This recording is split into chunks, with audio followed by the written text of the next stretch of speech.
Bon, eh bien, vous écoutez ETBG, le premier épisode. Euh, Suite à notre épisode pilote qui a fait un flop assez monumental, on s'est dit qu'on allait persévérer avec moins de blagues pas drôles, plus de blagues drôles, mais tout autant de vérité. Mm. Et ce sera le maître mot de cette émission. Ouais, on s'est dit qu'on allait recentrer la DA uniquement sur ce mot-clé, parce que c'est ce qui nous représente le plus. On dit rarement des trucs qui sont faux, du coup, autant juste dire une vérité honnête, pure, sincère. Et donc on va parler de plein de trucs. Cinéma, musique, sport, mécanique, à bâton rompu, mais avec intelligence. Est-ce que tu es prêt à distribuer des balles de vérité? Ouais, des balles, du kiff, de l'oseille, s'il y a assez d'audience, beaucoup d'oseille. Bon bah du coup calmement, je pense posément pour le premier épisode, on s'est dit on va parler de certains films qu'on a vus sur l'été 25, Ouais. référence à un film qui est sorti il y a quelques années qui s'appelait Été 85. Ah, Là on a passé l'été c'est 25. malin ça. Ouais. L'été 25, 2K25. Est-ce que, en termes de salle de cinéma, en termes de cinéma depuis chez toi, est-ce que t'as passé un bon été? Est-ce que c'était cool ce que t'as découvert? En termes de cinéma, je dirais que en termes de sortie, c'était assez moyen. Par exemple, sur le mois d'août, j'ai vraiment pas rentabilisé mon abonnement UGC. Qui en plus, je crois que c'était pile le mois, il passait à 30 balles au lieu de 20. Donc vraiment, j'ai rentabilisé sur aucun critère. J'y suis allé que dalle. Mais je pense que c'est mon problème sur cette année 2025. J'ai pas encore fait la découverte cinéma. Il n'y a pas encore eu la sortie qui m'a choqué, qui Ouais. m'a changé ma vision de cette année cinématographiquement. T'as pas eu le moment waouh Ouais, des salles obscures? j'ai pas eu le moment oula, là c'est sexy. Non, Ouais. il n'y a pas eu ça. Mais il y a eu des trucs très très très intéressants dont on va parler pendant cette émission. Mhm, Même si carrément. du coup on a choisi que des films qui sont des points communs, des films qu'on a vus tous les deux, toi Ouais. comme moi. Mais j'en ai vu beaucoup d'autres, je tiens à le préciser. Ah, énormément. Je suis un perfeur des salles. Je pense que si tu cumules les films qu'on n'a pas vus en commun et qu'on a vus chacun, on a dû voir à peu près tous les films qui sont sortis cet été. Ou pas très loin. Bah je pense que sans flex, Non, en vrai, non, premier c'est degré. faux, c'est très faux. Ouais, mais on parle de ça parce que donc c'est des films qui viennent de passer au cinéma cet été, voire même un peu tôt dans l'été, donc ils devraient pas forcément tarder à être en VOD, donc vous ne serez pas... Si l'un de nos avis sur un de ces films attire quelqu'un dans les spectateurs, il sera toujours à temps d'aller le découvrir avant que ce ne soit démodé, parce qu'on le rappelle, après 6 mois de sortie en salle, un film est définitivement considéré comme has-been. Voilà. Et moi, je ne Même regarde plus. si moi je trouve que c'est un peu exagéré, je dirais après 2 mois et avant 5 ans, le film est démodé. Une fois que ça fait 5 ans qu'il est sorti, tu peux retourner le voir, c'est un peu cool quand même. Faut que le Oui. réalisateur meure. Ouais, c'est exactement ça. Et on va le souhaiter Mais pour un du certain coup, nombre d'entre eux. je tiens à préciser que j'ai pas forcément eu des gros chocs cet été, Mhm. mais j'ai passé un très bon moment, j'ai eu beaucoup de plaisir à aller au cinéma. Toi, ton été en termes de cinéma, est-ce que tu as été satisfait? Est-ce que tu as passé un bon moment? En fait, il y a aussi une affaire de contraste, c'est-à-dire que j'ai vu parmi mes meilleurs films vus en salle cet automne, cet hiver. Je pense un peu enfin vraiment de toute ma vie quoi. Cette année, ça a été vraiment une année qui a été très forte en découverte en salle, donc par nature, ça met déjà la barre un peu haute. Il y a eu un vrai film très très cool dont on va pas parler malheureusement. What Does That Nature Says to You, qui est le dernier Hong Sang-soo. D'accord. Mais sinon, oui, il y avait Super Happy Forever, qui était vraiment un film très cool, mais Ouais, c'était c'est pas celui-là non que t'as plus, kiffé. c'était pas non plus un choc, mais en vrai c'était très cool. Et puis, mais par contre, je te rejoins sur le fait que j'ai eu vraiment un grand plaisir d'aller en salle en général, parce que ça m'a permis de faire un petit panaché des salles parisiennes que je commence à peine à découvrir un petit peu. Et aussi pour s'abriter de la canicule, ce qui est pas négligeable. Ouais, ça c'était cool au début de l'été. Si on élargit à avant cet été, il y a des séances où j'aurais préféré pas aller. T'en as cette année des films où vraiment t'aurais préféré pas aller les voir? Hmm. Alors, de vrai, il y a peut-être un film dont on va parler là qui me vient du coup très vite à l'esprit. Ok. Bah, je crois que c'est notre premier On sujet. peut commencer. Je crois que c'est notre premier sujet. Bon, Quentin. Qu'est-ce que tu nous as pondu comme merde? Qu'est-ce qu'il a branlé le bout? L'accident de piano, Pour Quentin faire... Dupieux, un des films vraiment de mon tout début d'été. Je suis rentré de vacances, c'est le premier film que je suis allé voir à Paris. Et ben, quelle décision!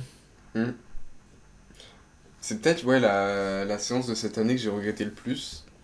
Donc l'accident de piano, pour refaire le speech rapidement, c'est une influenceuse qui ne ressent pas la douleur et qui utilise cette particularité physique pour faire le buzz. Et du coup, il y a une journaliste qui lui fait du chantage pour obtenir une interview. Je saurais pas mieux expliquer le film. Non, bah, je pense qu'il n'y a pas. Du coup, le film, c'est un parallèle entre, en termes de mise en scène, en termes de tempo du film, c'est un entre-deux entre cette influenceuse qui est bloquée dans un chalet avec...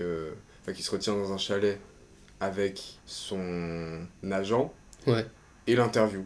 Ouais, après, c'est comme pour souvent dans les Dupieux, c'est pas tellement forcément la trame narrative qui. Non, mais là, elle était quand même à chier, hein, la trame narrative.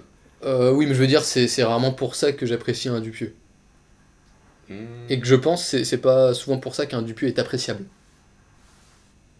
Mais là, Ouais. définitivement, alors ça sera, j'aimerais bien entendre ton point de vue après. Moi, je pars plutôt en très fan de Dupieux.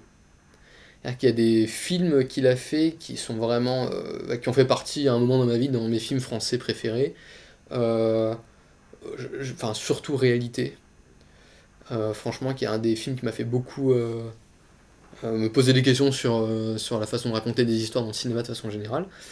Plus récemment, Dali, j'ai été vraiment très très fan.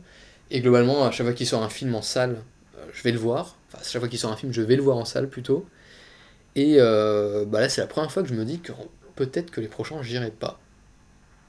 Ce truc-là de quelque chose s'est perdu, je le ressens depuis quand même pas mal de films avec Dupieux.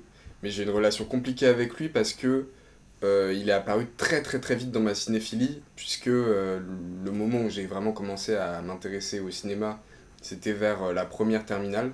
Et j'avais un professeur de cinéma qui était fanatique de Dupieux. Genre il avait deux réals dont il était vraiment très fan, enfin ou en tout cas il nous en parlait à chaque cours systématiquement. C'était Dupieux et Tuyark.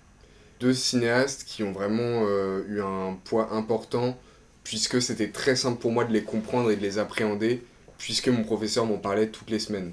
Et donc Dupieux, j'ai eu une entrée très très très simple dans son cinéma, malgré l'apparente complexité qu'il pourrait avoir pour un novice. Parce que sur le papier, un film de Dupieux, c'est pas hyper simple à lire. Le premier que j'ai vu de lui, c'était Non-Film, son tout premier film, et qui tient entièrement sur le fait qu'il n'y ait pas spécialement de scénario et que c'est une sorte de making-of d'un tournage et que tu vois juste des personnages errer sans vraiment comprendre une intrigue. Et du coup, à cette époque-là, quand tu rentres dans ta cinéphilie, c'est assez simple de se faire avoir par ce genre de concept et de te dire, ok, ce mec arrive à faire les choses autrement. Et il m'a pas déçu, jusqu'à Réalité, qui pour moi est son climax, effectivement, dans sa carrière, où il Ouais. a vraiment réussi à rapporter ce concept le plus loin possible, de réussir à te faire considérer autrement la manière de raconter une histoire et de réussir à te plonger sans vraiment que tu sois intéressé par un point d'intrigue en particulier. Hmm. Et peu à peu, il m'a quand même bien déçu. Moi, le point de rupture, je l'ai eu déjà depuis longtemps avec j'ai plus le nom, avec La Mouche, là, Mandibule. Mandibule. À partir de ce moment-là, j'ai commencé à arrêter de vraiment prendre au sérieux son cinéma. Bah, alors tu vois, j'ai pas forcément la filmographie chronologiquement en tête, mais euh, je dirais, je dirais pas que c'est un point de rupture. Tu vois, il y a un moment de différence, c'est sûr. Enfin, il y a un moment où il a commencé à enchaîner des films quasiment deux par an, en tout cas un tous les ans, puis Ah après ouais, deux par an. il a Mais maxé, hein. là où j'affirme que pour moi l'accident de piano c'est vraiment ça le point de rupture, c'est que avant il y avait quand même une espèce de dents de scie. Bon, je vais donner comment dire l'argument principal que l'entretient à l'égard de l'accident de piano maintenant, c'est que l'accident de piano termine d'affirmer une direction que je pense a pris Quentin Dupieux et qui le fait rater ce qui a fait son charme pendant un moment que tu as très bien décrit sur la façon de raconter des histoires. Pourquoi tu te marres quand je parle, fils de pute? euh, qui est bah, une façon de raconter, une façon visuelle d'écriture. Du coup, là, forcément, je vais rire. Mais non, mais bref. Allez, vas-y. Bref, ce qui a fait sa force, Allez, sors-le. Sors-le, c'est que Starling. maintenant, il essaye de dire des choses sur autre chose que le cinéma. Et particulièrement, il essaye d'aborder la politique. Enfin, en tout cas, des choses qui font partie du phénomène politique. Et juste complètement à côté de la plaque, quoi. C'est-à-dire que quand je vois... alors non seulement quand je regardais le film, quand j'ai regardé l'accident de piano, mais quand j'ai ensuite écouté des gens qui avaient vu l'accident de piano et qui l'ont bien aimé, je me suis rendu compte que c'est un film qui ne parle qu'à des gens dont le sujet qu'aborde le film ne parle pas du tout. Oui. À savoir la violence des réseaux sociaux, ah non mais quand même si tu vois, des gens peuvent trouver bizarre comme d'habitude chez les Dupieux, enfin en tout cas les arguments, tel acteur joue moins bien, tel truc un peu plus bizarre, mais quand même ça part d'une idée vraie qui est à quel point c'est fou de pouvoir faire ton beurre sur te martyriser physiquement alors que genre une des politiques les plus restrictives de YouTube c'est le contenu violent.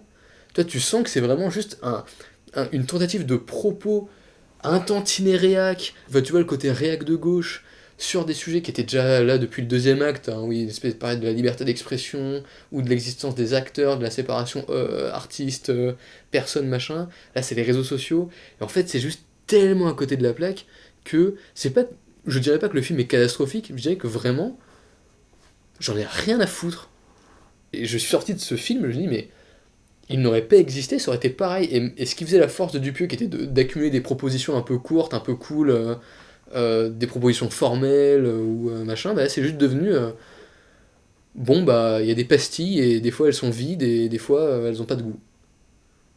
C'est ça l'alternative qu'ils nous proposent visiblement. Alors, je vais rebondir.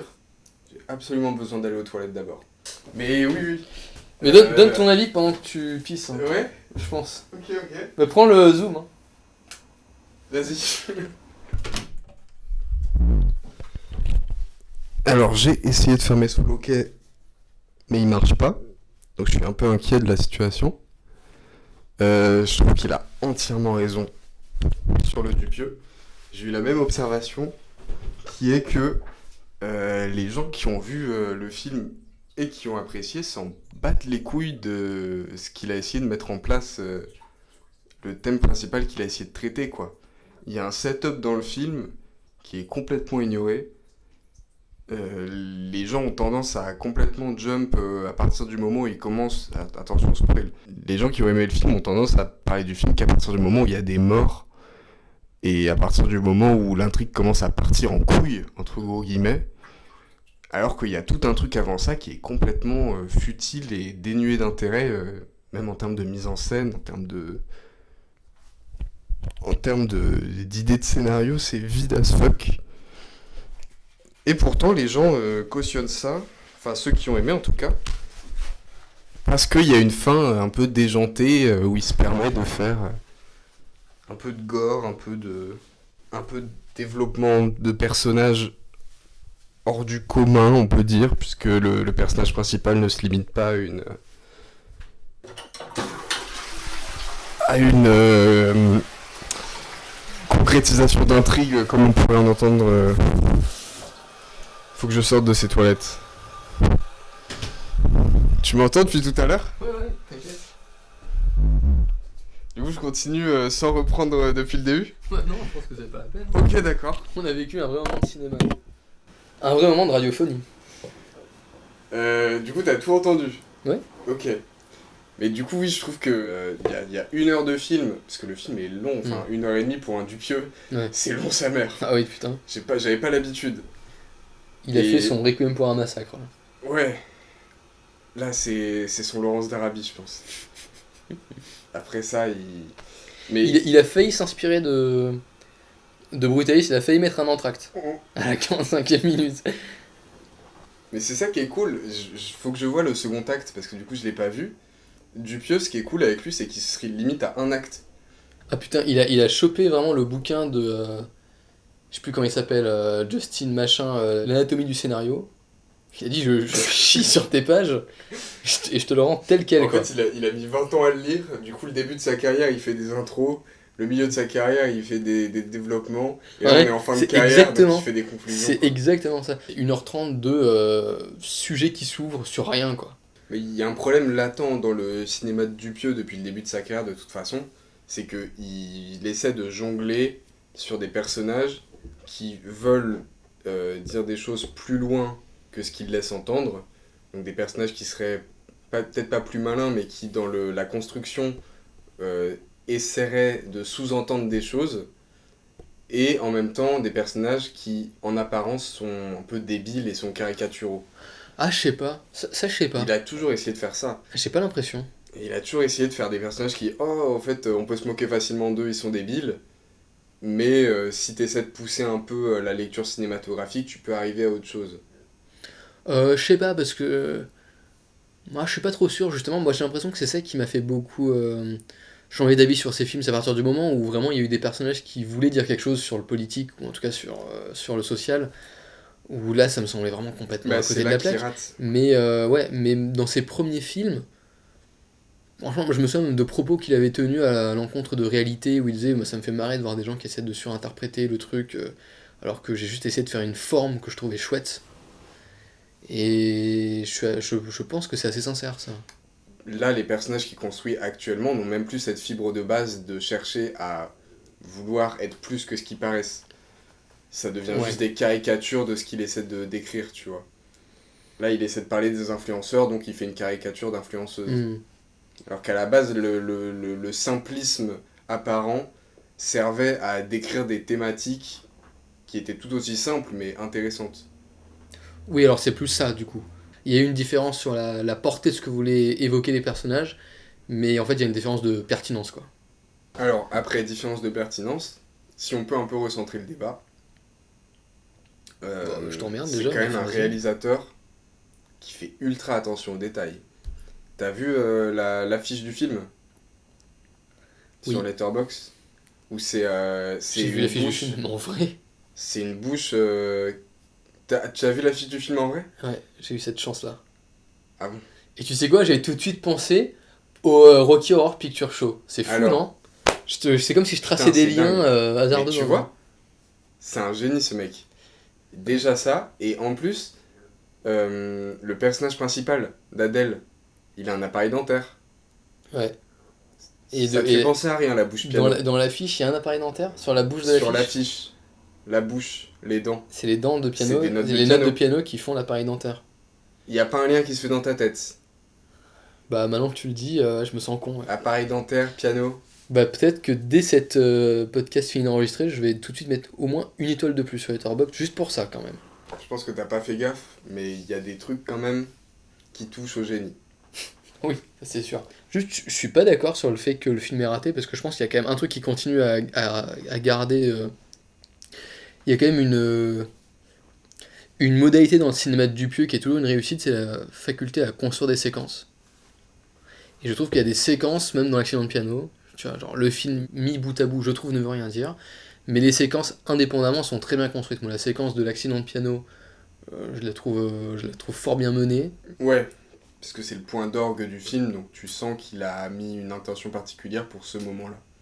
Oh, même d'autres, hein, franchement. Je pourrais pas te citer d'autres moments du film.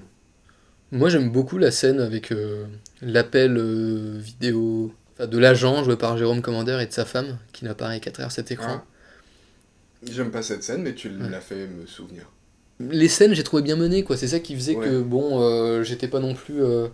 J'attendais à ce qu'il se passe quelque chose d'intéressant dans le film, mais j'étais pas non plus déplu par ce qui était en train de se dérouler devant mes yeux. Mais alors tu savais que Quentin Dupieux, à la base, il s'appelle Monsieur Oiseau, Et oui, il fait de la et il fait de musique, la musique. Donc comme c'est les vraiment un oiseaux. mec multitalent. Ouais. Euh, Dieu sait que le cinéma, on a connu peu des gens qui étaient capables de faire deux arts. je crois que c'est le premier. Bah, il a peut-être lancé une mode. Je crois que c'est le premier, je réfléchis, mais je vois personne d'autre. C'est un génie. Bah, Ce mec. si, mais après lui, il y en a eu. Comme Inox Tag, qui peut faire des films et des vidéos YouTube. Inoxtag, Michou maintenant, il peut faire ça. Absolument. Il n'y en a pas beaucoup d'autres. Hein. Cyprien, il peut faire des vidéos YouTube et des courts-métrages. C'est les seuls. Attends, je sais plus ce que je voulais dire, j'avais un truc pertinent à dire. C'est dommage. Bah voilà. Putain. Tout est dit. Attends, je vais chercher ma batterie pendant que tu cherches ton idée. Qu'est-ce qu'il fait contre un pieu?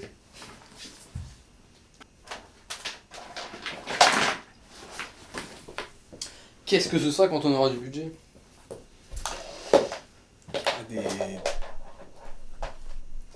Moi j'ai besoin d'au moins 4 assistants. Je te le dis. Déjà pour m'écrire les reviews des films, parce que moi j'ai pas le temps. Et quand même, en fait je retrouve plus ce que je voulais dire qui était très bien. J'en suis sûr. Bon, on te croit, hein. Mais on parle d'un film où la scène la plus émotionnelle, c'est que Adèle Exarchopoulos, attention spoil, tente de se suicider et se fait arrêter en pleine tentative par les pires personnages du film qui depuis le début n'ont pas été développés et qui sortent d'un tiroir. Ça c'est la scène la plus émotionnelle du film. Bah moi la scène qui m'a donné le plus d'émotion, c'est quand le personnage de l'agent se fait outer par une meuf dépitée qui a fini par passer la nuit avec lui alors que et on avait rien à foutre.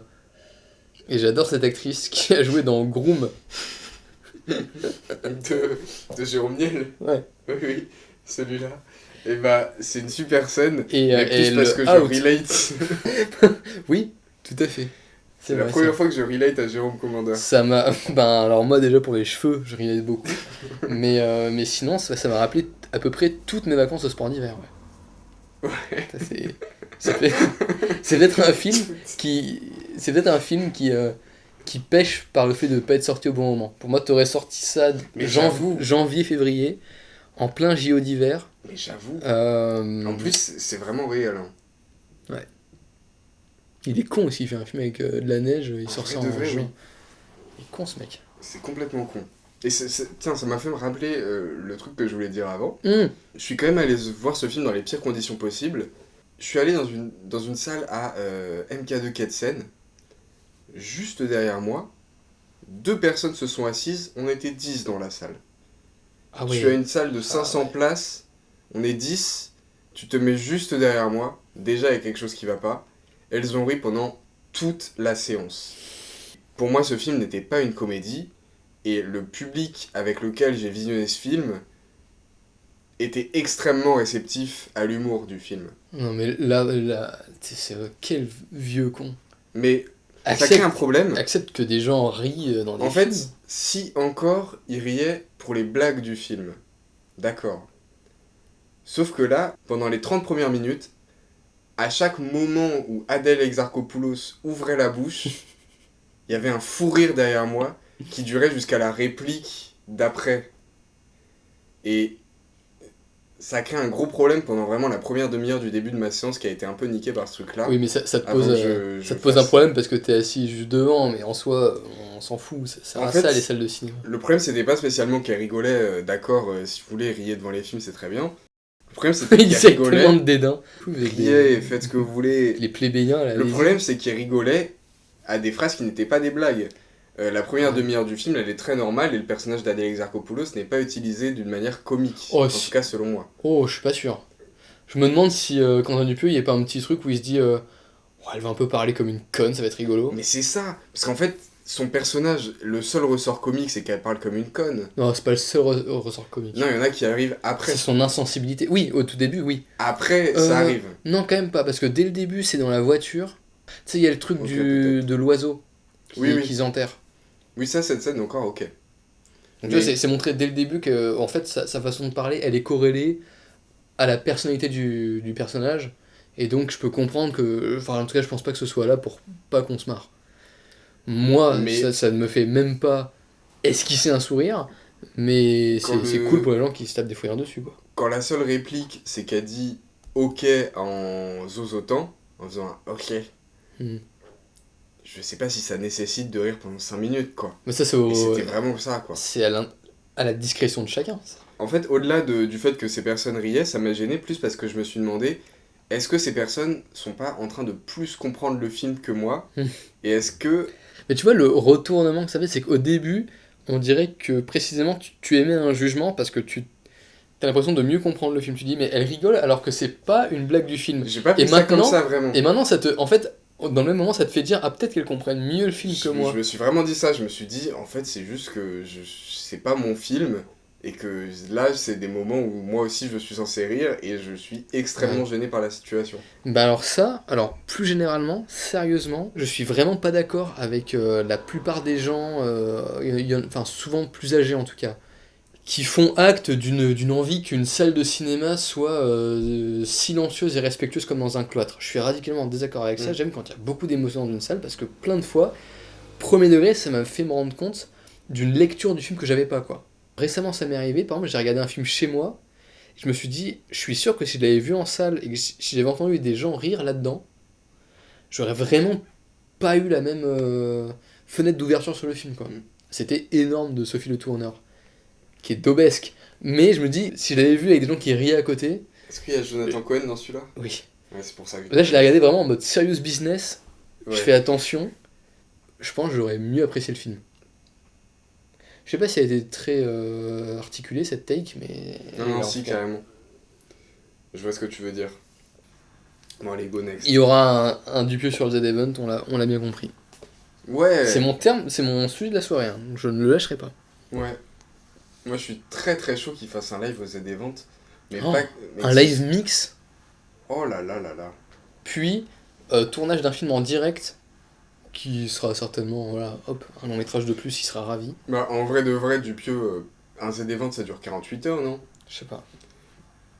Il a le temps de faire un film. Ouais, en large. 48 heures. Même 2, s'il faut. Il ramène François Civil, Jonathan Cohen, Adèle Exarchopoulos, Mathieu Sommet.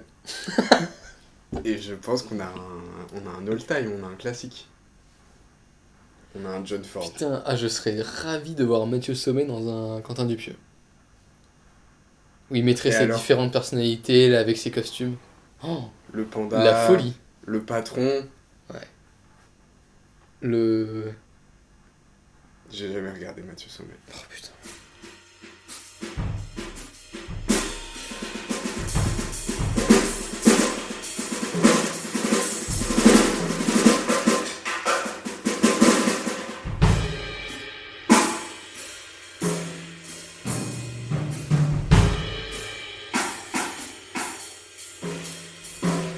Ensuite, L'Aventura de Sophie Le Tourneur. Deuxième film d'une trilogie d'Italie. Plus d'une trilogie sur les vacances. Plus que l'Italie. Les vacances en Italie. Ça me va. Parce que les vacances hors Italie sont pas vraiment des vacances. Ouais, c'est vrai. Le premier étant... Sauf... Quand si tu- t'as entre 10 et 12 ans... Tu me coupes encore une fois, j'arrête le podcast. Mais vas-y. Non mais c'est pas un truc important là. Ouais. Si t'as entre 10 et 12 ans, les vacances à Adventure Park concurrencent les vacances en Italie. Ventura Park. À Ventura.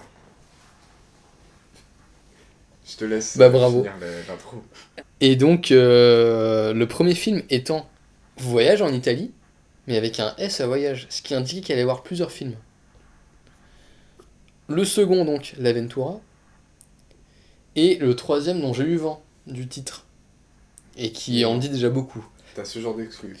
Donc balance. le premier dépeignait un couple incarné par Sophie Le Tourneur elle-même et Philippe Catherine qui laissent enfants et beaux-parents derrière eux pour se retrouver à l'occasion d'un voyage en Italie et qui font ce cliché de voyage de quarantenaire qui se passe sous une espèce de haine froide. En fait, je pense que c'est un différent type de haine ou en tout cas de malfaisance.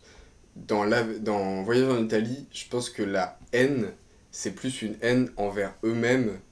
Et puisque du coup, ils représentent des personnages qui sont plus jeunes. Je crois qu'ils ont déjà des enfants, mais c'est des jeunes enfants, ils viennent d'en avoir. Et c'est plus une haine de se dire ah, on est à ce moment-là de notre vie et on fout rien d'autre que aller en vacances en Italie et... tu vois, c'est une haine plus psychologique, plus tournée vers eux-mêmes. Alors que là, c'est plus une haine de parents qui sont installés dans leur vie et qui juste en ont marre. Mais donc voilà, dans Voyage en Italie, cette envie de se retrouver autour de vacances dans le sud de l'Italie, Et bon, il y a du passif agressif en tout cas, avec un peu de comédie, tout ça. Là, l'Aventura, plus tard dans la vie du même couple, ils partent avec leurs enfants, dont on comprend que Philippe Catherine n'est que le beau-père de l'un d'entre eux, la plus âgée, qui a 13 ans. Elle a 11 ans. Elle a pas 13 ans, elle a 11 ans. Ok, 11 ans. 11 ans. Et le plus jeune? Aucune idée. Voilà, bah putain. Mais boss, merde! Je te rectifie quand tu donnes des fake news. Si tu les donnes pas, je te laisse. Il a 9 ans. 9 ans, c'est sûrement faux. Ouais, donc c'est quoi le vrai âge?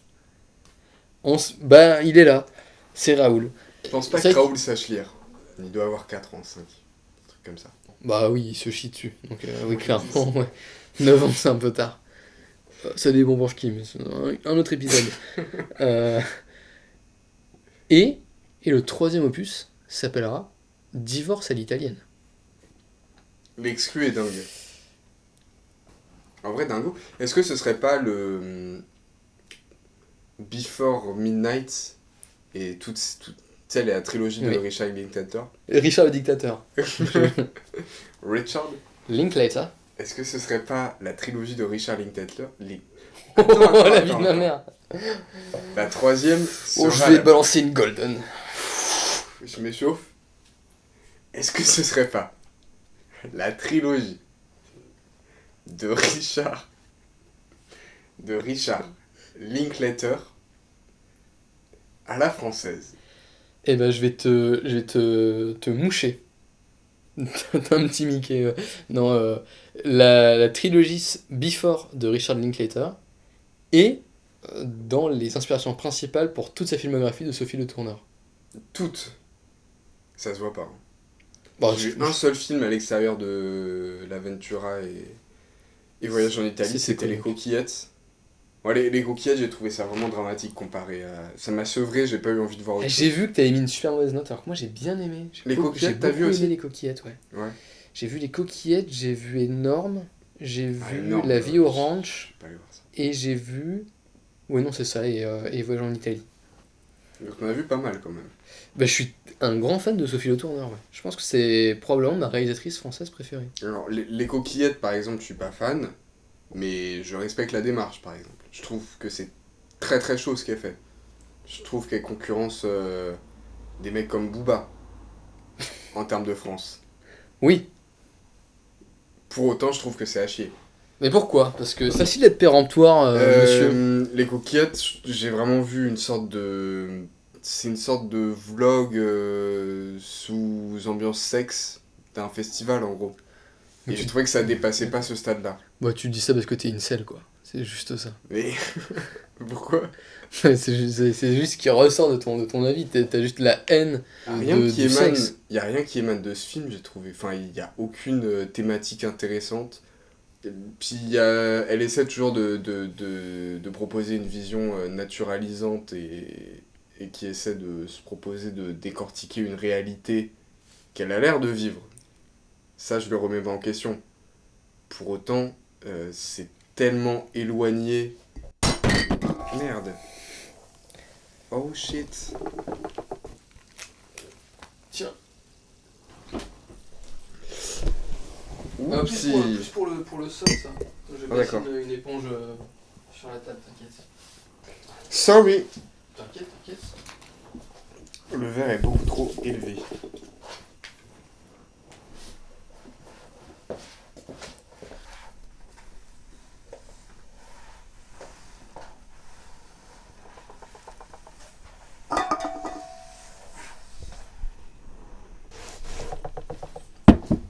Ouais, c'est un échec relativement maîtrisé, franchement. Je tolère.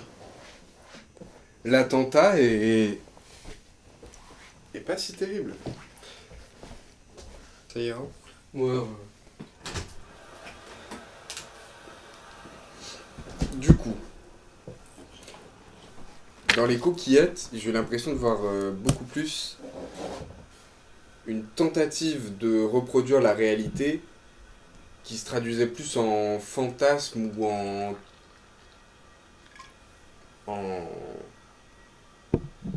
c'était un truc très jusqu'au boutiste de se dire ce serait quoi un festival où on serait des loseuses, où genre elle a invité ses potes et elle s'est dit vas-y on est des Il y a vraiment ce côté loser cool. Genre le postulat de base de une réalisatrice qui va à un festival avec ses potes et qui va en soirée. Vraiment, ça peut me parler de fou. Je vois ce synopsis, j'ai envie de voir le film. Et pourtant, la manière dont elle le fait, je trouve juste qu'il n'y a aucune substance et que c'est juste un enchaînement de scènes faciles et limite improvisées. Et je ne vois aucun intérêt. Et les personnages sont hyper caricaturaux et mal exploités. Je suis peut-être juste passé à côté du film. Toi, tu vois quoi là-dedans? Moi, en fait, c'est un peu la même chose qui, j'ai l'impression, tourne beaucoup dans la filmographie de Sophie Le Tourneur et qui là est vraiment en train de trouver un aboutissement dans sa trilogie. Elle dépeint souvent quand même relativement le même type de protagoniste dans la même situation, tu vois, genre début de quarantenaire, qui se pose des questions par rapport au couple, à l'amour, à la fixation, le débat entre ta liberté et ton envie de te fixer. Et toujours de façon formelle, il y a la façon de raconter une histoire. Déjà dans son premier long métrage, La vie du ranch, mais aussi dans Les coquillettes, on retrouve le même fonctionnement, vraiment juste en termes de comment raconter une histoire, qu'il est beaucoup le cas dans l'Aventura, et vraiment je l'invite à faire attention à ça parce que je trouve ça génial. Il y a d'abord les chants contre chants décalés, c'est-à-dire que quand t'as plein de personnes dans une salle, comment tu montres les dialogues de chacun avec chacun, alors qu'on est plusieurs à discuter et qu'il y a une espèce de brouhaha ambiant. Et ben il a une façon de monter, quand tu vois, t'as ces trois meufs qui discutent dans leur salon, t'arrives à comprendre qui aime moins qui a de la difficulté avec qui est en retrait, et puis ça change au fur et à mesure du temps, quoi.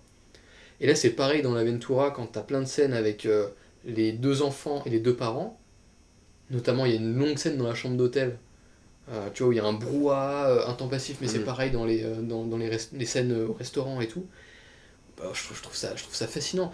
Et le deuxième élément, c'est le récit, je sais pas comment on pourrait le dire, mais il y a plusieurs lignes de narration qui se cassent la gueule l'une avec les autres. Dans Les coquillettes, c'est trois amis qui sont dans un appart et qui se re-racontent leur festival. Et là, par exemple, dans l'Aventura, t'as cette histoire de... Ils s'enregistrent en train de raconter le début de leurs vacances parce qu'il y a l'intégration d'un film qu'ils sont en train de faire, bon ça on y reviendra, et donc t'as ce qui se passe et leur débrief après. Les deux choses qui m'ont plu, c'était beaucoup ça, c'était d'arriver à... Non, il y avait trois choses. Il y avait cette façon formelle de filmer des relations entre les personnages, cette façon de raconter une histoire qu'on se re-raconte, c'est ce qui est difficile, et vraiment, je pense, son talent, moi je comprends pas comment elle fait pour faire des images aussi classes, alors qu'il y a toujours une partie de réel dans ce qu'elle filme, quoi. Alors sur l'enchevêtrement des plans et sur la manière de filmer une pièce au final qui est dans un brouhaha constant et qui est en mutation et avec des personnages qui évoluent et tout. Ça, je le ressens beaucoup plus dans l'Aventura. Ok, Dans Les Coquillettes, j'ai pas du tout ressenti ça, mais ouais. dans la scène que tu as citée dans l'Aventura, notamment où il débrief.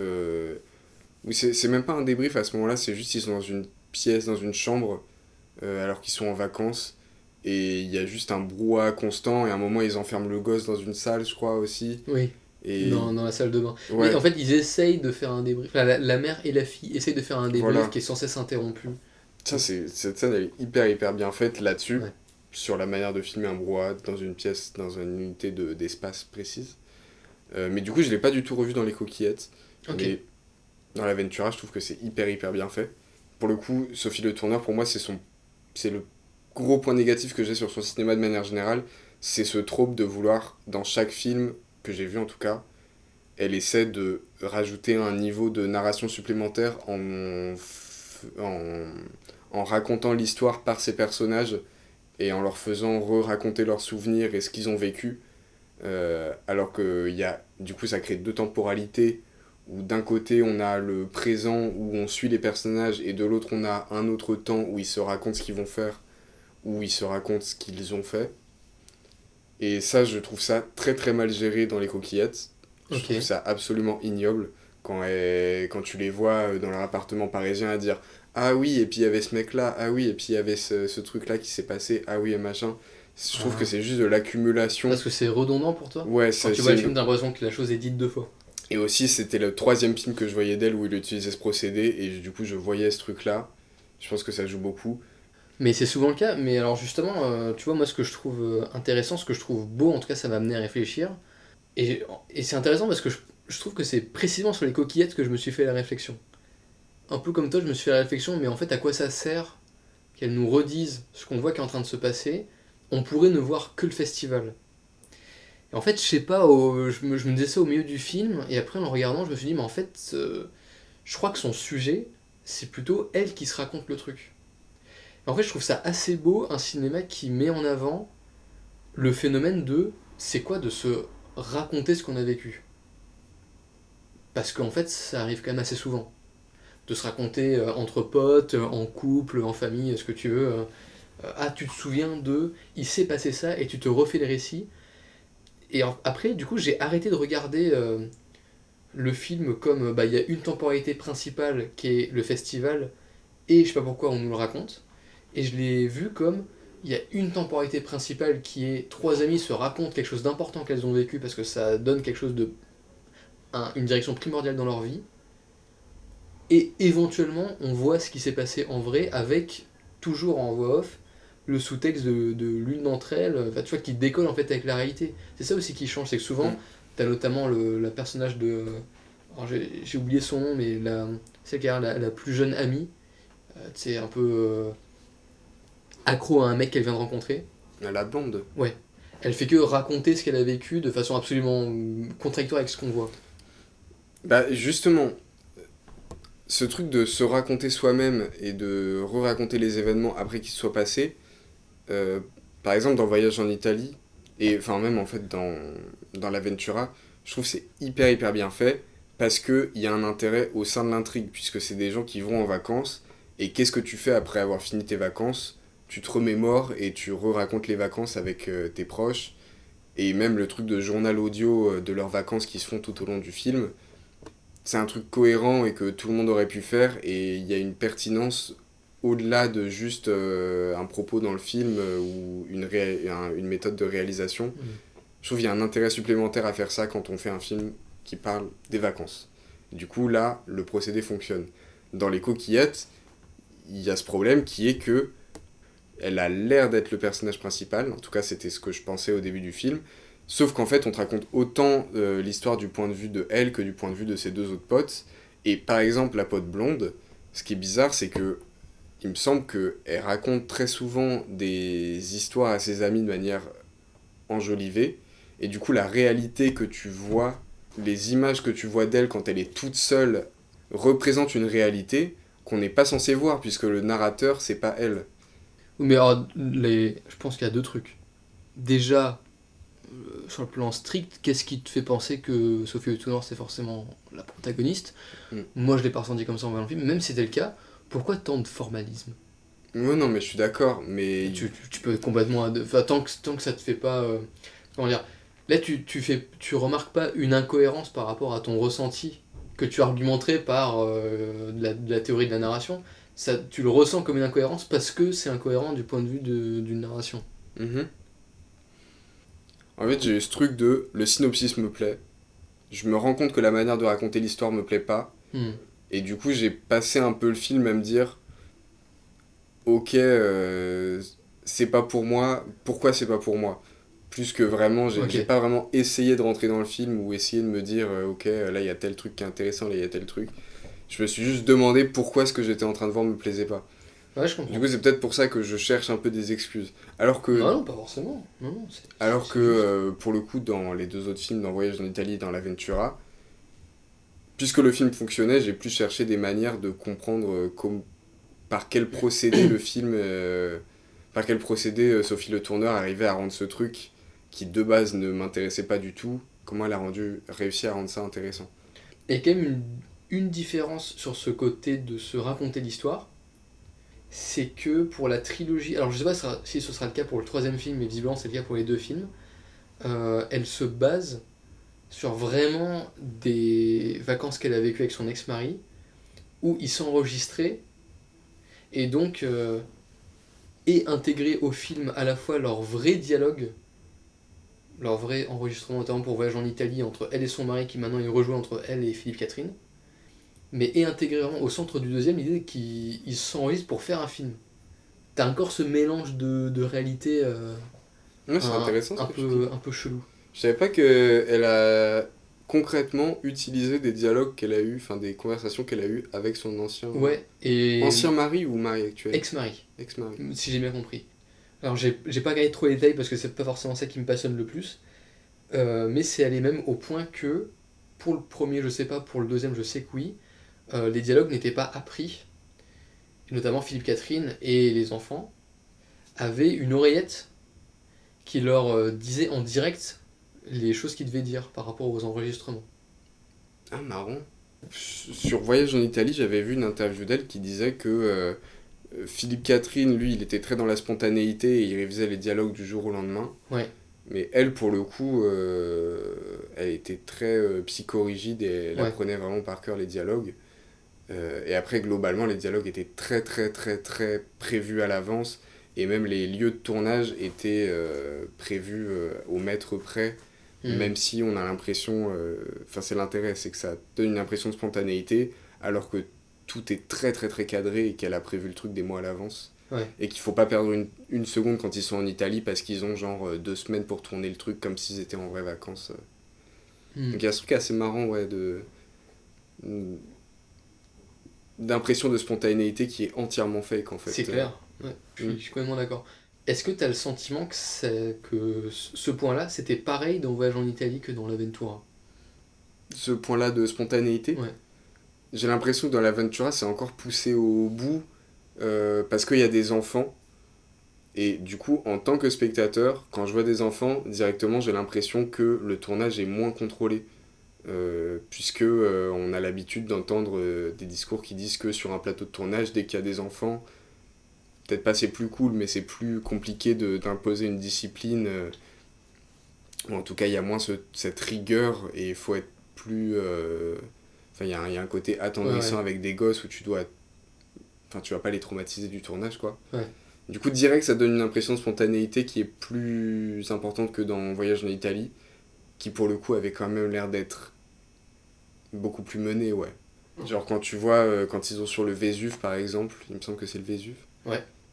il y a des plans qui sont limite au drone, il me semble, qui sont hyper distants. Et là, t'as l'impression qu'elle s'est dit, ok, c'est le money shot du film et il faut que je fasse un truc vraiment impressionnant. Et alors qu'il n'y a pas du tout ça dans l'Aventura. Tu vois, il y a ce genre de différentiel en termes de visuel déjà qui fait que.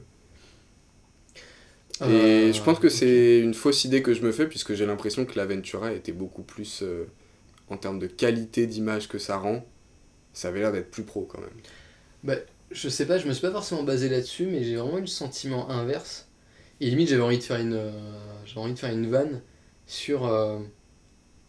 C'est mi-vrai, mi-vanne. Je me suis dit, mais. Putain, mais pourquoi ce film il fait de belles images? Genre, tu vois, Mm. si tu fais un vrai film de cinéphile, un peu intellectualisé, un peu niche, faut que tu fasses des images dégueulasses, quoi. Là, c'est trop léché. Putain, quand j'ai vu, quand ils sont sur la plage, tu sais, t'as des légers contre-plongées sur Philippe Catherine qui se décolle sur un ciel bleu azur. Tu sais, les plans de plage où se reflète le soleil. Je dis, mais filme ça à la zob, quoi. Tu Ouais, sais, c'est pas faux. dans Voyage en Italie, c'est ça Mm. que j'adorais. Tu sais, t'avais vraiment genre des chants contre chants de Philippe Catherine et elle en voiture, où vraiment, genre, elle a des énormes lunettes de soleil, et tu vois complètement la caméra dans le reflet de ses lunettes de soleil, et on s'en bat les couilles, tu vois, parce que juste la scène est trop cool. Et là, au contraire, des fois, c'était un peu. Je fais, mais non, mais attends, pour être sérieux, faut faire des images moches là. Mm. Enfin, c'est trop C'est vrai beau. que c'était un peu maniéré. Euh, Non, je dirais peut-être pas non plus maniéré. Tu vois. Même dans les moments où ils sont tous réunis autour d'une table et que juste ils mangent, tu sens que les plans ils sont cadrés, centrés autour des personnages et que c'est champ contre champ. Là, il y a lui qui dit une réplique. Après, on filme la scène du point de vue de Philippe Catherine où il dit une réplique. Alors que dans Voyage en Italie, t'as vraiment ce côté où ils se filment en train de manger une glace. T'as pas de champ contre champ, c'est vraiment juste. Ils filment le stand de glace, ils prennent leur glace, ils parlent et ils se barrent. Et T'avais c'est ce pas truc aussi cadré des comme ça, quoi. zooms, t'avais beaucoup de zooms dans Voyage en Mm. Italie. Notamment au début, quand ils sont à Paris, tu sais, souvent ça Oui, zoome carrément. sur les trottoirs ou quoi. Et là, tu passes d'un plan large à direct, hop, on est plus resserré sur la personne. Et puis, putain, alors, ça pour le coup, bah, il dure un peu longtemps. Je pense qu'il était là pour qu'on le regarde. mais t'as un travelling qui suit Philippe Catherine, le personnage de Philippe Catherine, Jean-Phi, qui se balade sur les trottoirs. Mhm. Ça dure bien 1 minute 30. Ça dure bien longtemps ce truc-là. Ça sent que c'était là pour dire Non, on je pense que fait, ça on voulait fait pas dire un des truc quand travelling, même. nous. Ouais, je pense que ça. Peut-être il y avait un peu les deux. Moi, je trouve que ça voulait vraiment dire un truc assez cool. Moi, j'ai vraiment eu le plaisir de regarder pendant 1 minute 30 Oui, oui, quelqu'un oui. qui se Parce que balade et tout. c'est. Mais t'es là, mais dans le film d'avant, jamais il y aurait eu ça, quoi. Ouais. Mais il me semble qu'à ce moment-là, c'est un peu une des scènes où le personnage de Jean-Phi est en mode escape de la famille Ouais, et où ouais. juste il va se Ouais. fumer sa clope dans la rue. Il y a pas mal de moments comme ça qui sont intéressants. Ouais. Mais j'avoue que faire un travelling d'1 minute 30 sur ce truc-là, il y a forcément un côté. On se sauce, on fait des plans un peu sympatoches, Peut-être. on essaie de Ouais, flex ouais. un peu. Il y avait forcément ce côté un peu comme ça. Mais sinon, de manière générale, je trouve qu'entre Voyage en Italie et l'Aventura, c'est sûr qu'il y a t'as un changement de mise en scène. Elle est plus sur le Mm. même. Elle a un peu dépassé son plafond de verre de se dire je fais uniquement des films qui essaient de reproduire une réalité et qui. Enfin, de toute façon, c'était pas ce qu'elle faisait en fait. Elle rajoutait toujours cette couche de narration supplémentaire ou elle te rajoutait une timeline ou ce genre de truc qui faisait que c'était pas uniquement des films qui essayaient de représenter la réalité. Du coup, le fait qu'elle ait réussi à dépasser ça pour peut-être réaliser des meilleurs plans ou avoir une qualité d'image supérieure, moi je trouve ça très cool. J'ai plus eu le sentiment, justement, qu'elle avait quitté sa manière de filmer avec Voyage en Italie, Mhm.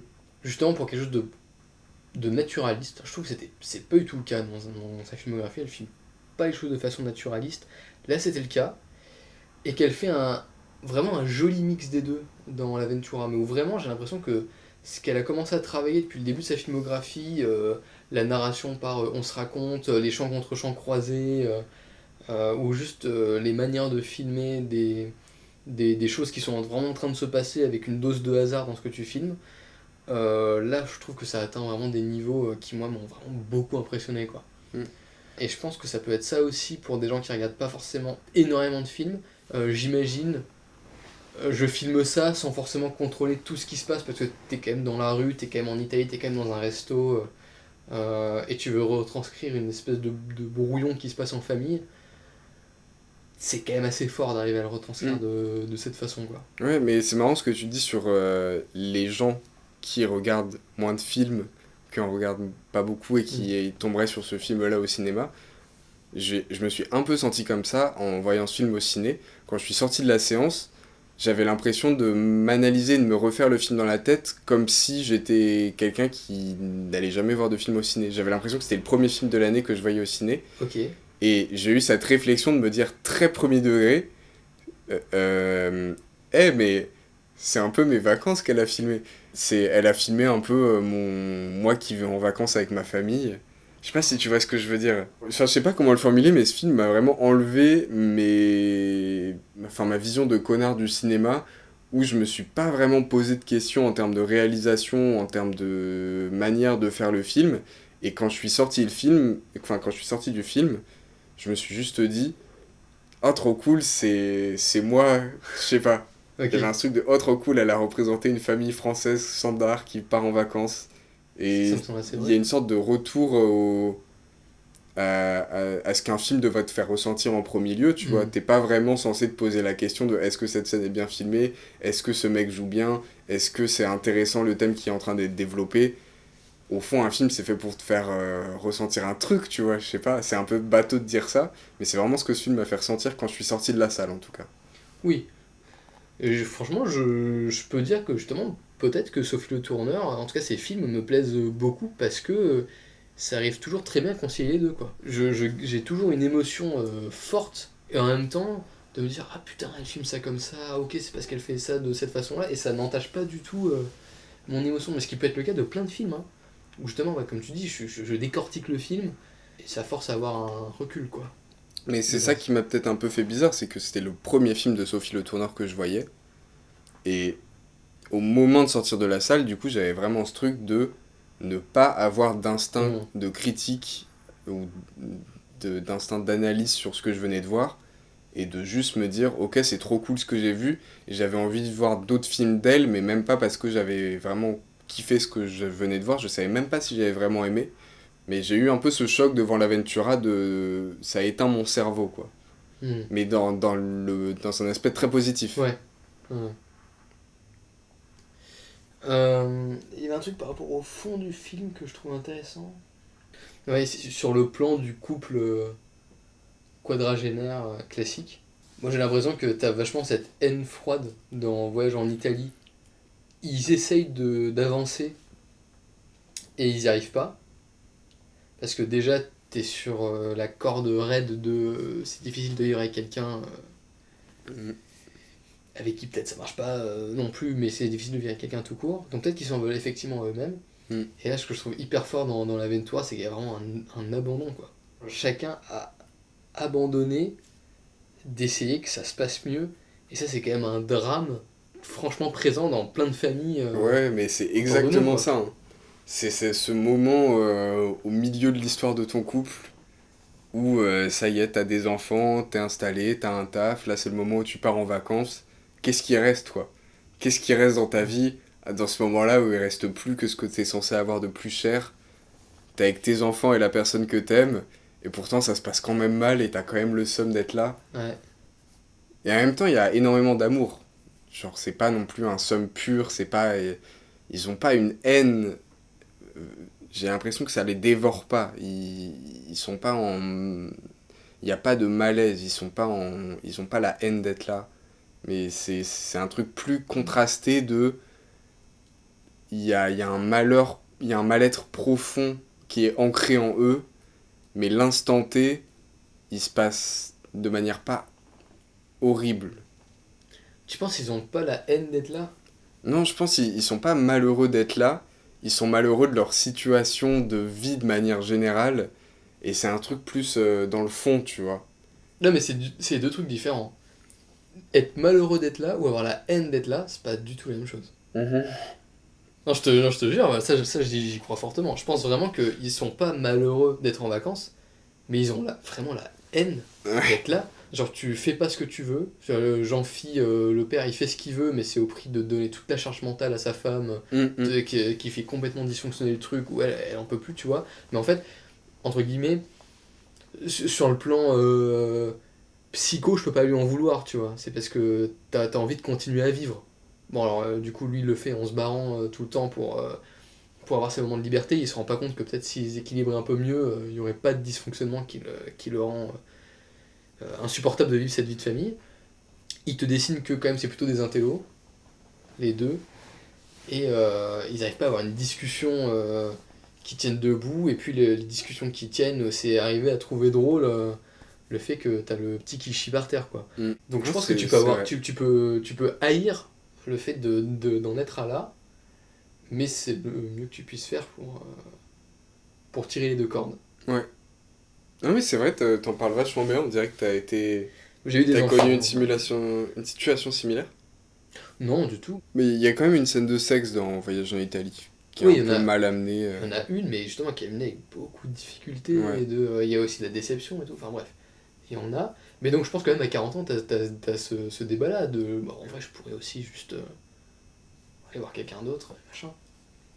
Ouais, ouais. Je pense que c'est pas une question que se posent les personnages du film. Je pense qu'ils se demandent même pas est-ce que je pourrais aller voir quelqu'un. Non, pas consciemment. Hmm. C'est peut-être plus ressenti, tu vois. Oui. J'aimerais autre chose. Autre chose, oui. Mais je pense qu'ils ne font que envisager ce qu'ils pourraient faire d'autre dans leur vie.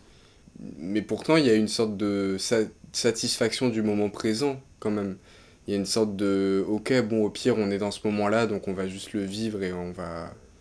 À part Jean-Phi qui est vraiment dans une fuite, le personnage de Sophie Le Tourneur, j'ai l'impression qu'il est en pilote automatique à tel point Mhm. que de toute façon, il n'y a même pas cette question de est-ce qu'on va aller voir ailleurs, est-ce qu'on peut imaginer quelque chose de meilleur.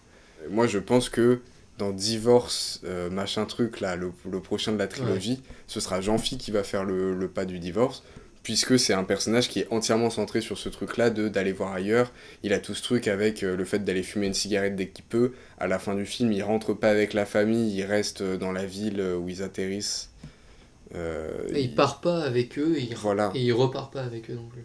Mais le personnage de Sophie Le Tourneur, que je considère une fois de plus comme le personnage principal, malgré moi, parce que c'est la réalisatrice et qu'elle se représente dans son film, donc c'est plus simple d'orienter mes questionnements autour de ce personnage-là. Dans ce personnage, je ressens pas spécialement de remise en question de l'instant présent. Il y a beaucoup plus d'acceptation que de questionnement.